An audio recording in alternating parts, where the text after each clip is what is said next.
Right now, and in the top left corner of the map, we have it's our German player from EC Visualize. It's Fear. And opposing him all the way from South Korea, it will be the red Zerg player spawning on Habitation Station. On the right top side of the map, it is Spirit. Spirit. Alright, this is fancy. We're actually casting a Korean player playing from Seoul. So that does mean that he has a bit of lag usually, because he's playing cross-server. That's what it's called. So he's playing from a different country, so he has to use a server that is quite far away from where he lives. And this means, of course, that you have some delay in your gameplay, and especially in high micro situations where you need to manage your units really quickly, like milliseconds can make the difference between shooting correctly and missing your opponent. So that is definitely a bit of a disadvantage that we'll have to take into account if we see Spirit play. Well, one of the things, if you're new to StarCraft, to keep in mind is there's the rule number 1 of StarCraft. It's written on every wall in Korea. Is Korean players are always faster. So it doesn't matter in what situation you are. Korean players will always find a way to be faster. And I'm pretty sure that Spirit has already participated in many tournaments in the European server. Plus, I can tell you that the lag between Europe and Korea is not super bad. So it's acceptable, but you are right though. There's always going to be a few milliseconds between the click and the action, which means there's a slight disadvantage for him. So far, it looks like spawning pool first from Spirit, and this is one of those positions where I told you about earlier, Frank, where you have to make the spawning pool because else your hatchery gets denied. And look at that denial of that hatchery already going on by Fear, and that's so annoying as a Zerg player. Yep, Fear going all out to block the hatchery. Yeah, and for Zerg, and on this map particularly, it's not that easy for a Zerg to just say, well, I'll just go and grab my third then, because the third is less easily defendable than this natural expansion would be.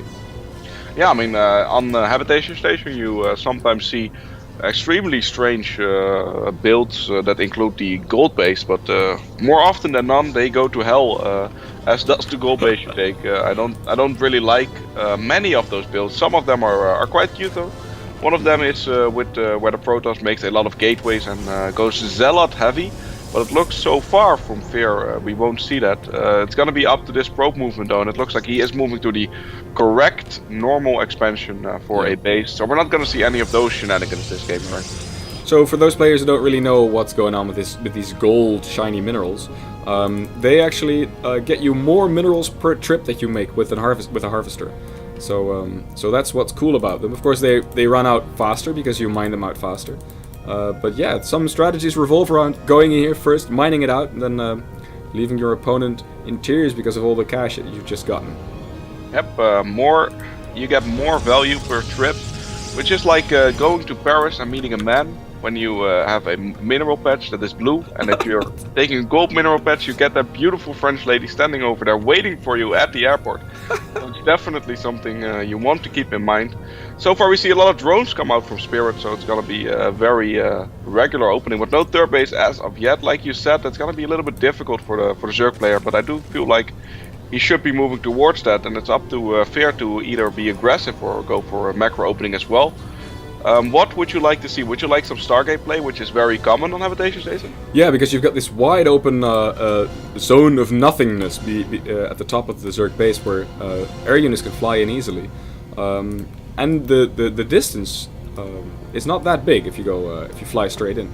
So air, yeah, it would be. I think it's a good strategy on this map. But then again, what do I know? I mean, yeah, I don't know. I think I'm not sure. What would I like to see? What haven't I seen today that I would like to see? I mean, there's always some shenanigans you can throw out. He's playing against a Korean player. Maybe he's like DTs could do some damage or something like that. But it is going to be, as you can see at the natural expansion, Stargate, the choice for our player Fear. It's up to Spirit to scout that though, and if you check the back of the mineral patch at the natural expansion, you'll see that an Overlord's already getting into place to scout that out later on, and in the main base he is going to send an Overlord in already. Sadly for him, there we go. Overlord will not see anything. No, there we go, got 4 Zealots warping in, trying to take out the Queen, and I think they might actually. There we go, 1 Queen goes down, and they're not going to try and focus the hatchery, but I don't think with all the Zerglings here it will succeed. And the Zerglings are wise to take out the pylon first, because that's the gateway through. Oh, there we go. Yep, those Zealots did not get a chance to warp in, and now there's... Oh, and there we go. Nice. that's a really good recall from Fear. Those zealots were dead. Yep, They were definitely. absolutely dead. They would If not it have. wasn't That fight would not have been worth it, and now the zealots are alive to fight another day. Yeah, I mean, there was some good pressure, killed off the queen, but after that pylon went down, it looked like it would go very wrong. We do have an oracle making its presence on the map though, and I don't think there's that much anti-air yet for Spirit. You're right, and you know what's also cool is that with the zealots, Fear forced out a lot of zerglings, so we see a lot of zerglings on the map right now that Spirit cannot really use for anything else, and he would have liked to use them, of course, for drones. 3 spore crawlers on the way, and look at the spore crawler in the main base. It's almost going to finish. Oh, and it's gonna be finish close. as the oracle comes in. So with the queen and that, it should be enough to hold this up. Look at the drone movement, excellent done. Very You can nice. see that the overlord just scouted the Stargate, and after that immediately started 3 spore crawlers. Natural expansion is gonna take a little bit of damage, but not too much. 5 kills on this oracle. It gets warded away. This is a really good defense by Spirit. Yep, so he's safe now. There's spore crawlers everywhere in Queens. So the Oracle cannot do much more than scout, but like you said last game, if you find this sneaky little angle, you can fly in and maybe kill some more drones, and of course you could always take down, you could recharge your shields, go in, take some damage to the shields and then go out again. But of course that's quite micro-intensive, so we'll have to see how much use Fear can get out of this Oracle. Yeah, it's always going to be useful for Revelation, which is one of the skills that can give you a lot of information. Because you can cast it on a group of units and you will see that group of units for 60 seconds. And also with the Envision ability you can use it as an observer. So the Oracle is always useful, but we also see the inclusions of Void Rays in the army composition of Fear. He's actually moving a little bit aggressively on the map, and it will be spotted by the Zergling at the Watchtower. And we see an immediate reaction with the Spire and the Hydralisk then. Yeah. So it's gonna be up to Spirit to hold these units off, and the Zerglings are already moving on those zealots. Wow, and this oh, there we go. He has a bit of an engagement, and the Void Ray is chasing the Overseer. Actually, charged up his what's it called? Prismatic alignment, so it does extra damage. Does it also do to armored units? Right? Is an Overseer armored? I don't think so. Is it? An Overseer, yeah, it's armored. Oh, it's armored. Okay, so actually, it did make sense to turn on the Prismatic alignment. Yep, does that little bit of extra damage. Looks like a Zergling will spot the third base coming down from Fear, so he knows that that poke out was a fake. So we're gonna have to see some aggression from the Zerg. Maybe 5 Hydras on the way and 3 Roaches. So far, quite a passive game. But we do also see a Warp Prism moving at the north side of the map towards the Zerg main base, and that could do some damage with some Warp Pins. It's skirting all the way around the edges, and we see the Zerg gathering all his units at the front of his bases, so not in the back. And this Warp Prism is gonna fly and see there's no gold base. Oh, actually, he's gonna warp in there. What do you think about that? Oh, he's gonna warp them in and then put them in the Warp Prism, so he has some units to drop.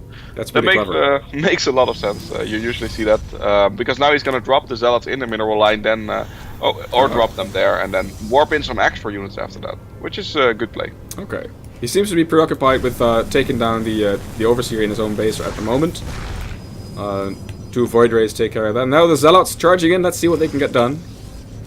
Yep, it's gonna be a little bit annoying. There's not that much at the main base. The units are moving for the Protoss player, and they should be reaching that now, yep.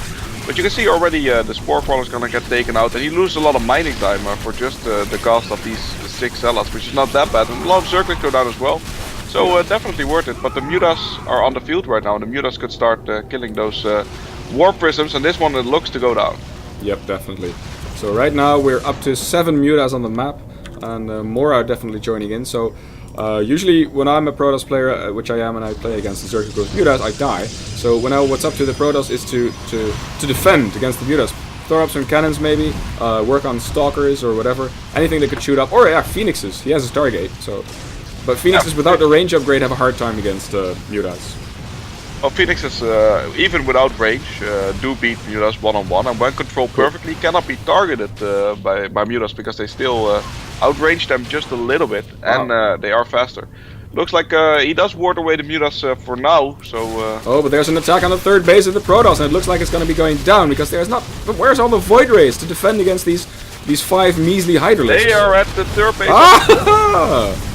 Yep, there we were go. watching different battles, and it looks like a little bit of a base race scenario here right now, as the third base from the Protoss goes down, and the third base of the Zerg goes down. But keep in mind, Frank, the Zerg has a lot of bases at the bottom side of the map. He has 5 bases right now.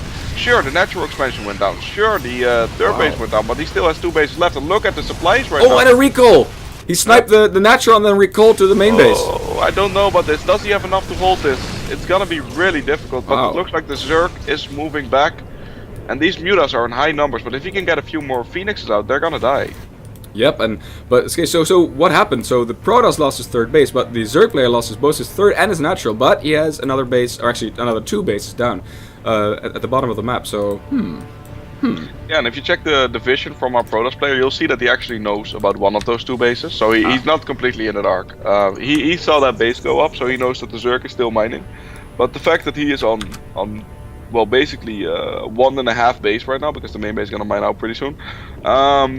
It's not good for the Protoss player, I feel like. And these mutas are still such high numbers, and there is no Phoenix range. And 3 Phoenixes? They're not going to kill all of these mutas, Frank. No, I don't think so. Unless they're controlled perfectly, of course. Like you said. Yep, I mean, it has to be super perfect then, but sadly he is no Korean player, and Spirit is, so that's gonna be very hard to pull off. We have Corruptors coming on the field as well. They're gonna deal with these Phoenixes, and I feel like Fear has to take his base back, or he has to make something happen right now, and he's going for the last of those options. Right. There he goes. Out across the map. Look at the position of the Zerg army here. It's all the way across on the map, and I feel like he wants to go around and dart into the bases of the Protoss once again. And I don't know how Fear can react to this, because all of the bases. Just look on the map. You're not going to win a base race against Spirit right now. Nope, not at all. And Spirit actually chooses to just attack. Oh, actually, all the Zerglings stream into the natural, and yeah, this is going to be tough because. Spirit just has a lot more building, so in a base race, that is definitely a factor that comes into play. Maybe there's going to be another recall. Is there a mothership core with this army right now? I don't think so. If I check the unit tab, I think he actually doesn't have a mothership core. Nope, that mothership core went down. All the next side go down. And even though that Phoenix range has been started, I'm pretty sure it will never see the light of day. And the Zerg is going to win this base race. Unless something really crazy happens, and Fear is giving it a good go, but it's gonna be hard, Frank. Alright, I've turned on the structures tab, so everybody back home can see how many structures are actually still in possession of the players. But you have to know, the way to beat the other player in StarCraft is to kill all his structures. It doesn't matter if he still has an army, but the structures are the thing. And we see a lot of Zerg structures going down, but we also see a lot of Protoss structures going down. And are there any... There are no pylons or... pylons on the map, no. No, nothing. There's no probe on the map either. I think he has 1 probe left, and it's in his main base. Nope, he doesn't have any probes. GG, there we go. Alright, a valiant defense from Fear, but in the end Spirit managed to